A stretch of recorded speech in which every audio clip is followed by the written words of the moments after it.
Module ২ নিরাপদ প্রসবের প্রস্তুতি। মা ও গর্ভস্থ শিশুর নিরাপদ প্রসবের লক্ষ্যে যথাযথ সেবা নিশ্চিতে নিরাপদ প্রসবের প্রস্তুতি বিষয়ক মডিউলে আপনাকে স্বাগতম। এই মডিউলের মাধ্যমে আপনি প্রসব পরিকল্পনা এবং মা ও নবজাতকের তাৎক্ষণিক ও জরুরি ব্যবস্থাপনার প্রয়োজনীয় প্রস্তুতি, birth, neonatal and emergency preparedness BNPE, বাড়িতে প্রসবের ক্ষেত্রে প্রয়োজনীয় উপকরণ ও প্রস্তুতি, মা ও নবজাতকের স্বাস্থ্য সুরক্ষায় হাত ধোয়া ও পরিষ্কার করার ধাপসমূহ সম্পর্কে জানতে পারবেন। অধ্যায়সমূহ: অধ্যায় ১ প্রসব পরিকল্পনা এবং মা ও নবজাতকের তাৎক্ষণিক ও জরুরি ব্যবস্থাপনার প্রয়োজনীয় প্রস্তুতি BNEP। অধ্যায় ২ বাড়িতে প্রসবের ক্ষেত্রে প্রয়োজনীয় উপকরণ ও প্রস্তুতি। অধ্যায় ৩ মা ও নবজাতকের স্বাস্থ্য সুরক্ষায় হাত ধোয়া ও পরিষ্কার করার ধাপসমূহ। অধ্যায় ১ প্রসব পরিকল্পনা এবং মা ও নবজাতকের তাৎক্ষণিক ও জরুরি ব্যবস্থাপনার প্রয়োজনীয় প্রস্তুতি BNEP। প্রসব পরিকল্পনা এবং মা ও নবজাতকের তাৎক্ষণিক ও জরুরি ব্যবস্থাপনার প্রয়োজনীয় প্রস্তুতির অংশ হিসাবে একজন গর্ভবতী মহিলা এবং তার পরিবারের সদস্যদের মা এবং নবজাতকের সুস্থতা নিশ্চিত করতে প্রসবের জন্য প্রয়োজনীয় প্রস্তুতি গ্রহণ করা গুরুত্বপূর্ণ। চলুন প্রসব পরিকল্পনা ও প্রয়োজনীয় প্রস্তুতি সম্পর্কিত একটি ভিডিও দেখা যাক।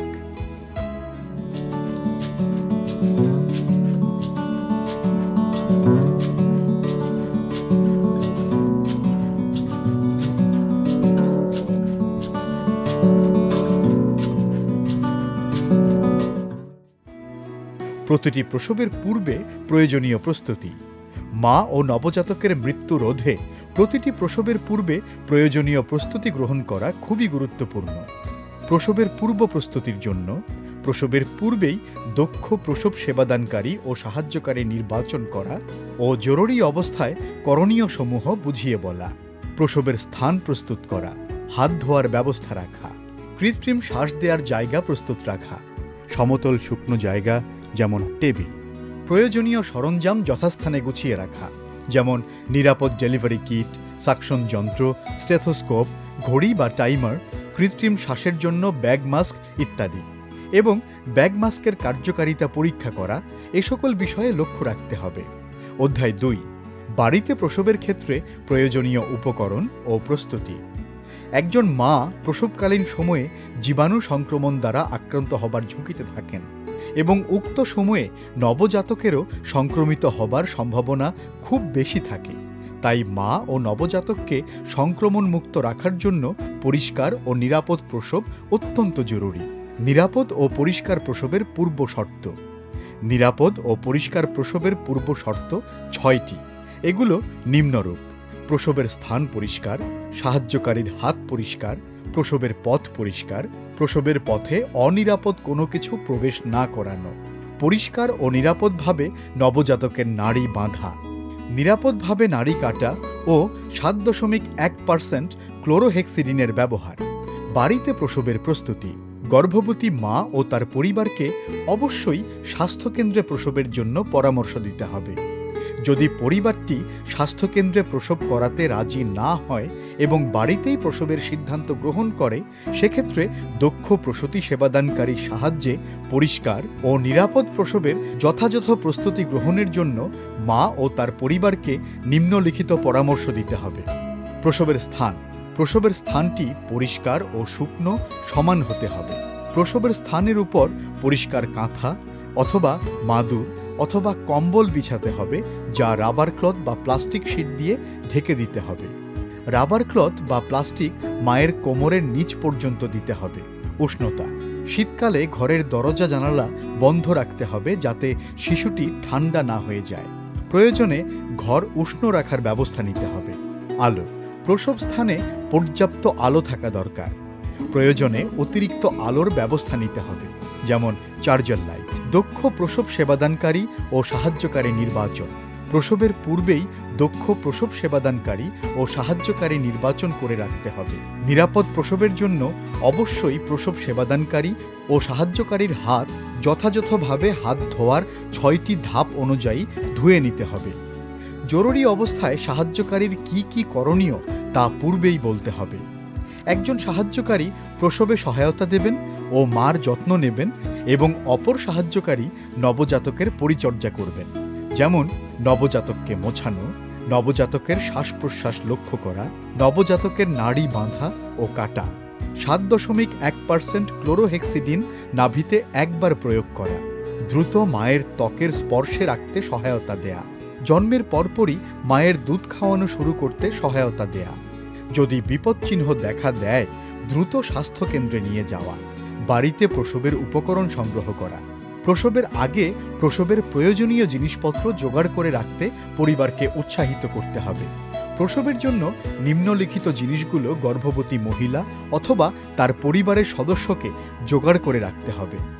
মা ও নবজাতকের জন্য পরিষ্কার নরম সুতি কাপড়, পরিষ্কার প্লাস্টিক শীট, সাবান, সার্জিক্যাল ব্লেড বা নতুন ব্লেড, 3 টুকরো মোটা 6 ইঞ্চি লম্বা সুতা।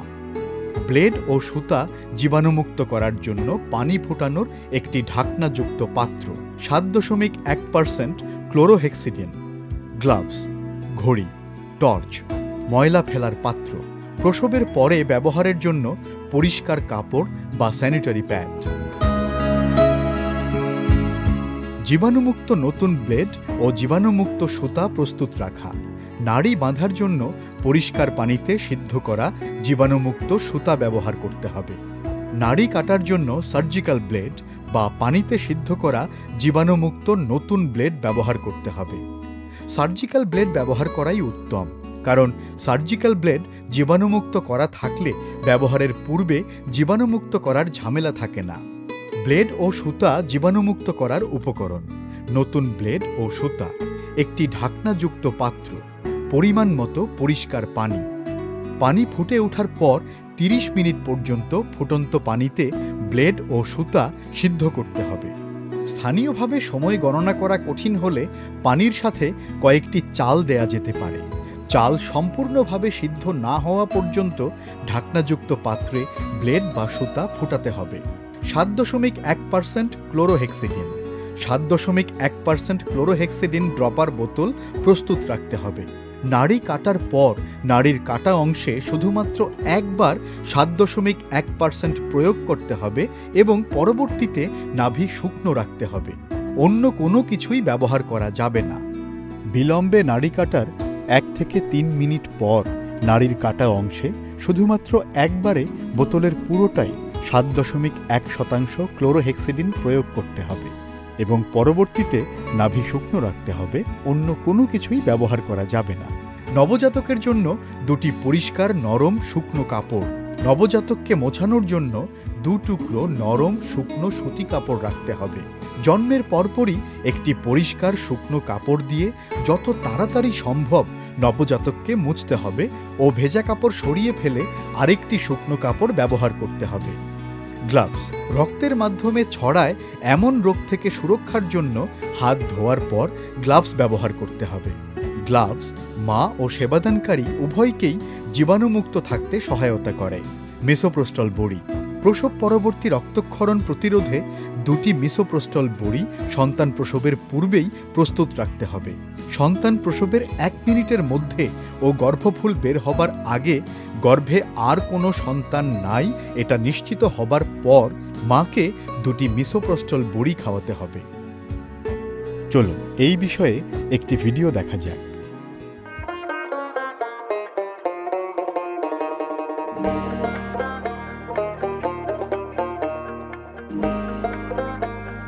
গর্ভবতী মা গো আমার বলি শুনে যান, একটু নিয়ম মানলে তবেই সুস্থ যে সন্তান।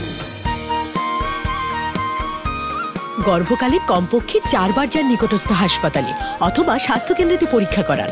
গর্ভকালে কমপক্ষে 4 বার যান নিকটস্থ হাসপাতালে অথবা স্বাস্থ্য কেন্দ্রেতে পরীক্ষা করান। নিরাপদ ডেলিভারির জন্য মাকে অবশ্যই নিকটস্থ স্বাস্থ্যকেন্দ্রে অথবা হাসপাতালে নিতে হবে। নাড়ি বাঁধা ও কাটার পরপরই নাভিতে ক্লোরোহেক্সিডিন দ্রবণ দিতে হবে। জন্মের পরপর মায়ের বুকে শিশুকে ত্বকে ত্বক স্পর্শ করে রাখতে হবে। জন্মের 1 ঘন্টার মধ্যে শিশুকে মায়ের শাল দুধ খাওয়াতে হবে। সোনামণিকে ঘিরে যত আয়োজন, তাই তো বলি তারও মায়ের সঠিক যত্ন প্রয়োজন। নবজাতকের অত্যাবশ্যকীয় সেবাগুলো নিশ্চিত করুন। নবজাতকের বিপদচিহ্নগুলো সম্পর্কে জানুন ও বিপদচিহ্ন দেখা মাত্র নিকটস্থ স্বাস্থ্যকেন্দ্রে বা হাসপাতালে নিন। সুস্থ শিশু জন্ম নেবে প্রতি ঘরে ঘরে, শুধু একটু নিয়ম মেনো সবাই মনে করে। সুস্থ শিশু কোলে তুমি গাইবে ও গো মা, চাঁদের কপালে চাঁদ টিপ দিয়ে যা। জন্ম থেকে 28 দিন শিশু বাঁচাতে যত্ন নিন। অধ্যায় 3, মা ও নবজাতকের স্বাস্থ্য সুরক্ষায় হাত ধোয়া ও পরিষ্কার করার ধাপসমূহ। মা ও নবজাতককে সংক্রমণ মুক্ত রাখার জন্য প্রসবকালীন ও প্রসব পরবর্তী সময়ে হাত ধোয়া ও শুকনো রাখা অত্যন্ত জরুরি। ভালোভাবে হাত ধোয়া সংক্রমণ প্রতিরোধে সহায়ক। মা ও শিশুর যত্ন নেয়ার আগে ও পরে হাত ধুতে হবে। হাত ধোয়ার জন্য সাবান ও পানি, যেমন পরিষ্কার ফুটানো পানি বা টিউবওয়েলের পানি প্রস্তুত রাখতে হবে। যদি কোনো টিউবওয়েল না থাকে তবে অন্য কোনো পরিষ্কার প্রবাহমান পানির ধারায় হাত ধুতে হবে বা একজন সাহায্যকারীকে হাতে পানি ঢালতে বলতে হবে। হাতের ঘড়ি, আংটি বা অন্য কোনো অলংকার খুলে ফেলতে হবে। হাতের নখ ছোট ও পরিষ্কার রাখতে হবে। সাবান দিয়ে হাতের প্রতিটি অংশ, যেমন আঙ্গুল, তালু, নখ, হাতের পিঠ, হাতের কবজি পর্যন্ত অন্তত 40 থেকে 60 সেকেন্ড ধরে ঘষে ঘষে ভালোভাবে ধুয়ে ফেলতে হবে। নিম্নোক্ত ধাপসমূহ অনুসরণ করে হাত ধুতে হবে। পানি দিয়ে হাত ভিজিয়ে পর্যাপ্ত পরিমাণ সাবান হাতে লাগাতে হবে। হাতের তালুতে তালুতে ঘষা দিতে হবে। ডান হাতের তালু দিয়ে বাম হাতের উল্টো পিঠ ও আঙুলের ফাঁকে ফাঁকে ঘষে নিন। আবার বিপরীত হাতেও একইভাবে ঘষে নিতে হবে। তালু দিয়ে তালুতে ও আঙুলের ফাঁকে ফাঁকে ঘষে নিতে হবে। বাম হাতের তালুতে ডান হাতের আঙ্গুলগুলোর মাথা দিয়ে সামনে পিছনে ঘষে নিতে হবে ও বিপরীতভাবে অপর হাতেও তা করতে হবে। পানি দিয়ে হাত ধুয়ে ফেলুন। পরিষ্কার তোয়ালে বা কাপড় ব্যবহার করে বা হাত উপরের দিকে রেখে বাতাসে শুকিয়ে নিতে হবে। চলুন হাত ধোয়ার সঠিক নিয়ম নিয়ে একটি ভিডিও দেখা যাক। প্রতিবার হাত ধোয়ার সময় অন্তত 20 সেকেন্ড ধরে নিয়ম অনুযায়ী হাত ধুতে হবে। পানি দিয়ে হাত প্রথমে ভিজিয়ে নিব। হাতের তালুতে সাবান দিয়ে 2 হাতের তালু খুব ভালো করে ঘষবো। এরপর আমরা 1 হাতের তালু দিয়ে অপর হাতের পেছন দিক ও আঙ্গুলের ফাঁকে ফাঁকে খুব ভালো করে ঘষবো। এরপর 2 হাত মুঠো করে খুব ভালো করে ঘষবো। এখন বৃদ্ধাঙ্গুলের পালা। আমরা 1 হাতের বৃদ্ধাঙ্গুল অপর হাত দিয়ে মুঠো করে ঘষে ঘষে ধুবো। এবার 1 হাতের আঙ্গুলের ডগা দিয়ে অন্য হাতের তালুতে নিয়ে ঘষবো। এরপর কবজি ঘষে পানি দিয়ে ভালো করে হাত ধুয়ে হাত বাতাসে পুরোপুরি শুকিয়ে ফেলবো। মনে রাখতে হবে, সহজেই ফেনা হয় এমন কোনো ভালো সাবান ব্যবহার করতে হবে। ভালোভাবে ঘষে ঘষে পরিষ্কার করতে হবে। হাত ধোয়ার সময় হাত সবসময় নিচের দিকে করে রাখতে হবে। 2 হাতের কবজি পর্যন্ত সকল অংশ ধুয়ে ফেলতে হবে। হাত ধোয়া ও পরিষ্কার করার ধাপসমূহ।